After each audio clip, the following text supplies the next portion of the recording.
今日我哋會去到新北市啦，新店呢個地方咧，就帶大家去睇下我哋新成立嘅一個工作室啦。咁我哋會經過條橋咧，一路行過去嘅時候咧，我哋就會慢慢會見到我哋工作室嘅位置啦。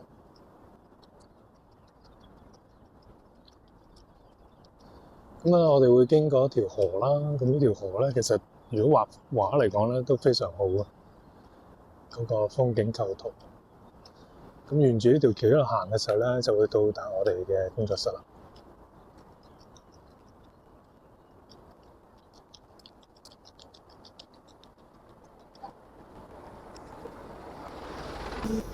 其實而家已經咧望到我哋工作室嘅位置啦。咁啊，都仲有一段路啦，我哋繼續行落去啦。咁呢度咧兩邊咧有啲球場啦，有人踢緊波啦。咁呢邊有一個咧跑步嘅地方，一個好大嘅草地啦。咁平時咧都會有兩隻馬咧喺度散步啊，喺度跑嚟跑去咁樣樣。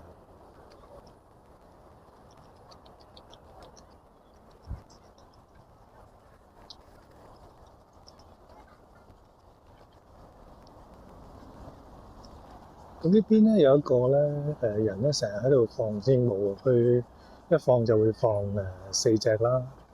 咁就放嘅時候咧，啲鸚鵡會自己飛啦，然後飛翻去佢身邊，咁就好似放呢個無人機咁樣樣，都幾好玩。好，咁我哋繼續行啦。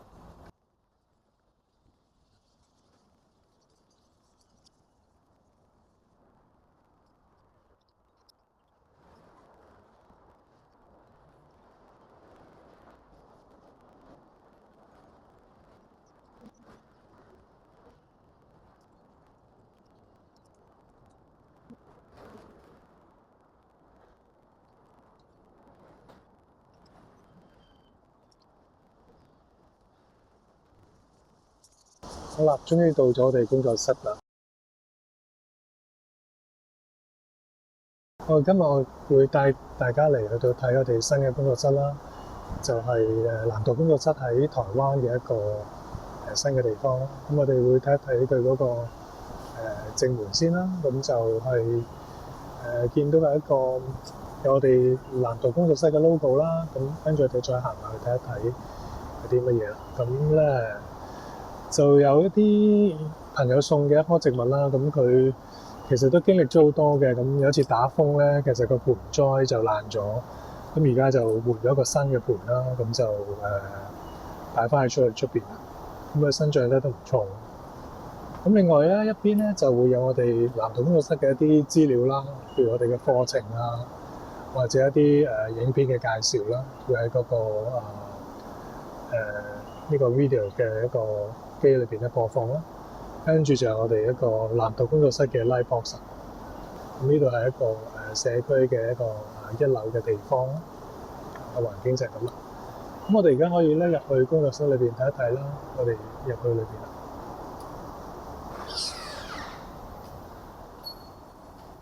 咁入到去嘅時候咧，我哋就會見到係一個呢個空間其實係一個工作嘅空間嚟嘅。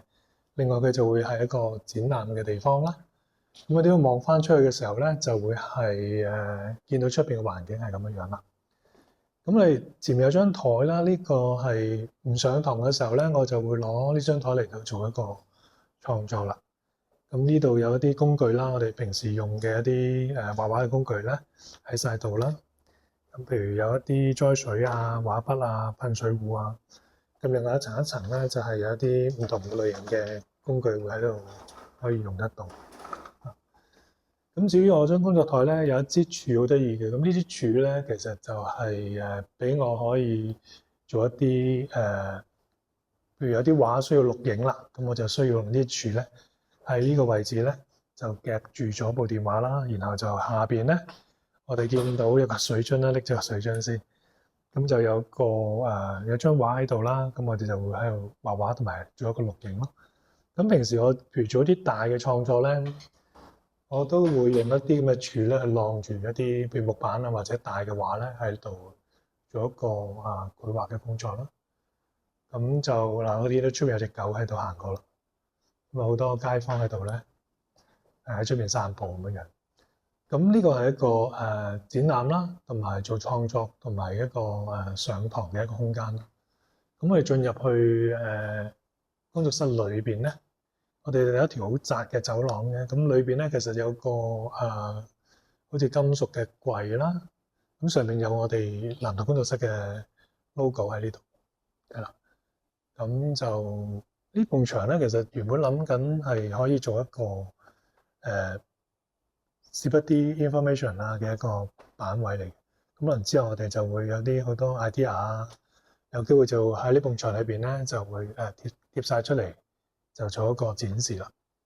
OK，咁入到去裏邊咧，其實就係一個工作室嘅空間啦。裏邊就有好多唔同嘅功用嘅。咁我哋見到有一啲儲物嘅地方啦，譬如有個書架啦咁樣。咁裏邊擺咗好多唔同嘅書啦，咁其中一本咧就係啱啱出版嘅一個藍圖工作室，或者係我自己嘅一本書，就叫做意象藍圖嘅書啦。咁佢講咗到底藍圖係啲咩嚟？咁就係呢本書裏邊咧，就記錄咗我咁多年裏邊嘅諗法同埋一啲作品啦。咁另外就會有啲擺一啲畫作嘅地方啦，譬如呢啲可能係啲顏色嘅色板啊，譬如一啲比較大少少嘅一個作品啦，都會喺呢啲地方裏邊咧擺放啦。咁另外細啲啦嘅作品都會有啦。咁同埋一個好重要嘅就係我啲 visual diary 啦，就喺裏邊咧會擺放喺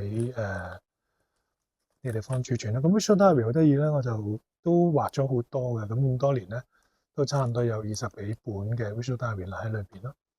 咁裏邊就好得意嘅就係有唔同嘅一個唔同嘅一個擺位啦，有啲唔同嘅一個時期嘅一啲作品會喺度出現咯，做翻個記錄啦。咁我大概有咁多年有20零本到啦。另外咧就有一啲自己嘅書啦。咁有啲書咧，其實呢啲咁當代藝術或者哲學理論嘅書咧，係有一個朋友送俾我啦。咁佢就成批俾咗我，咁我就即係都有排去研究啦。咁另外咧就有少少自己平時睇開嘅書啦。咁呢本咧就係我而家用緊嘅一個 visual diary 啦。咁就係咁裏邊會有一啲畫嘅嘢寫嘅嘢咧喺裏邊啦。咁就做我一啲平時嘅一個視覺嘅記錄咯。係啦。咁咧就我哋見到咧呢度好得意咧，有一啲展示嘅空間啦。咁其實都會擺咗零零星星咧，我自己一啲作品喺裏邊嘅。咁譬如呢啲係我另一個系列啦，就係一啲關於行路嘅銅片嘅一啲作品啦。咁呢個係草球啦，一個比較細嘅 scale 嘅草球啦。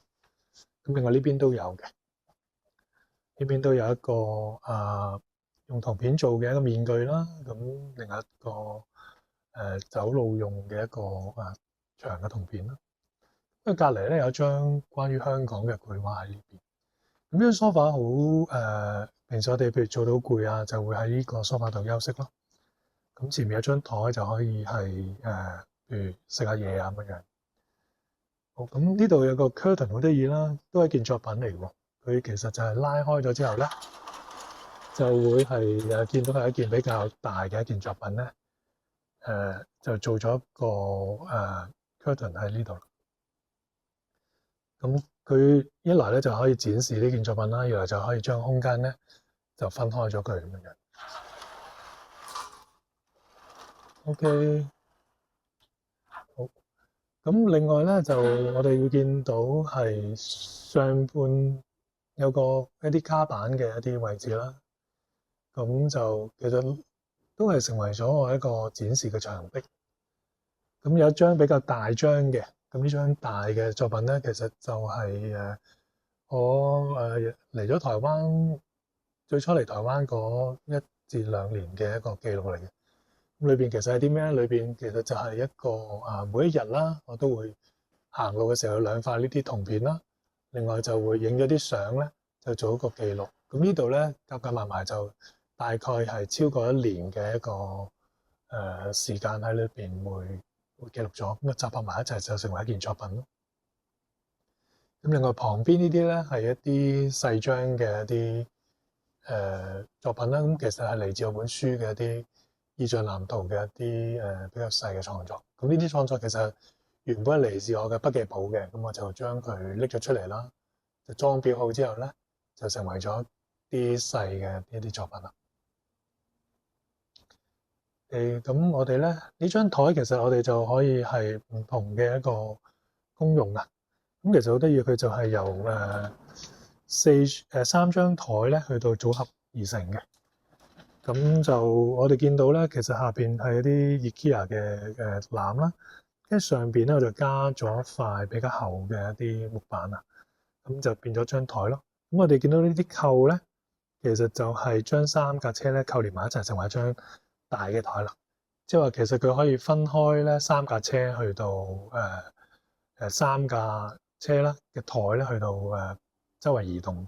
咁而家我哋組合咗埋一齊，成為一張大嘅台咯。咁啊呢架車啦，呢架細嘅台咧都可以周圍移動啦。你又可以組合埋一張大嘅台咁樣樣。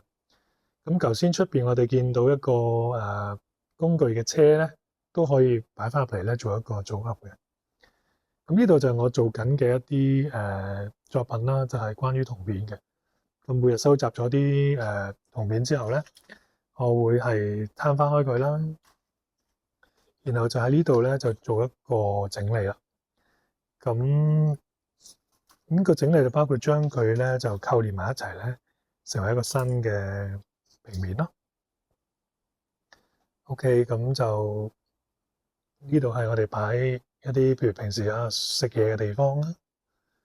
OK，咁嗱呢個位置咧有塊鏡喺度啦，咁就我哋有時會睇下自己啊咁樣嘅一個鏡，有塊鏡擺喺度啦，咁塊鏡上面好得意嘅就有啲3D 編出嚟嘅一啲公仔啦，咁就做一個裝飾。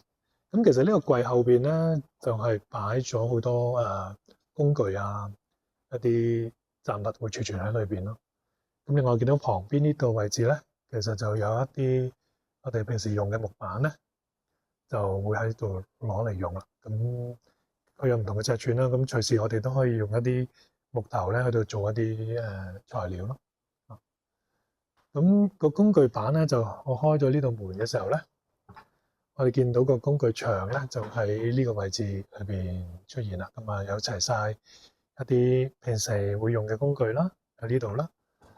咁另外就咧閂翻佢就係咁樣啦。咁呢度有個洗手盆啦，同埋一啲可能係酒杯啊咁樣，平時我哋飲嘢會用。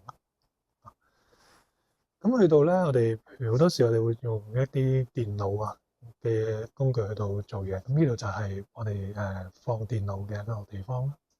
咁平時我坐嘅位咧就坐喺呢度啦。咁坐喺度咧就係會用電腦啦。咁跟住就會做嘢啦喺度。咁另外呢邊咧就係一個開咗燈佢先。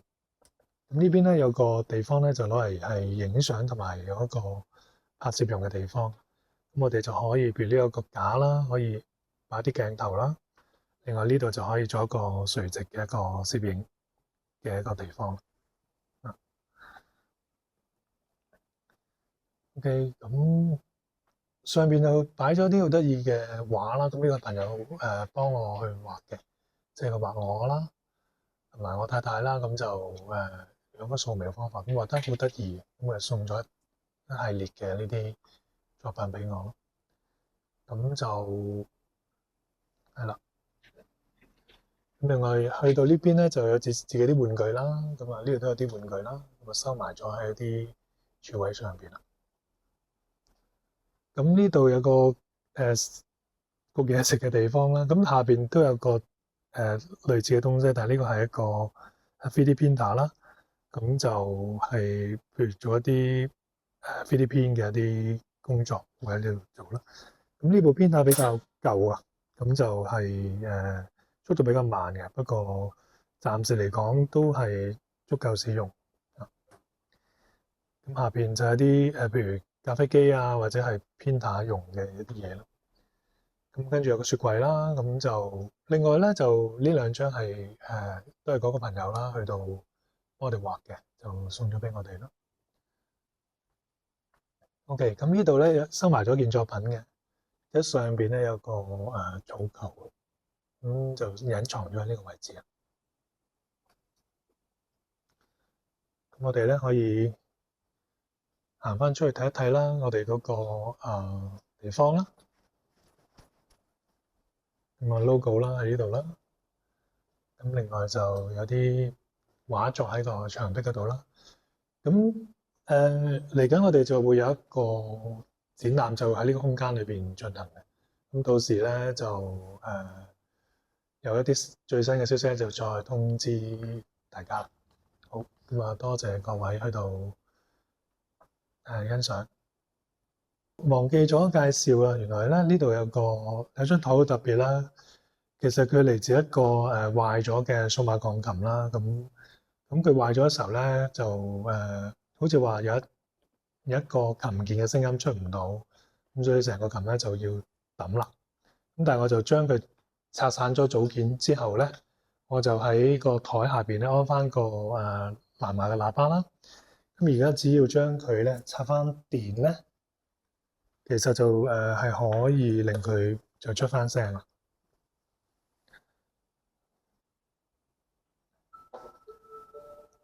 係啦，咁佢而家聽到嘅聲音咧就係嗰個張台下邊嘅一個喇叭裏邊咧就出嚟嘅。咁啊，好似個鋼琴咧本身咧就復活翻咧，就佢再次有翻一啲聲音出現咯。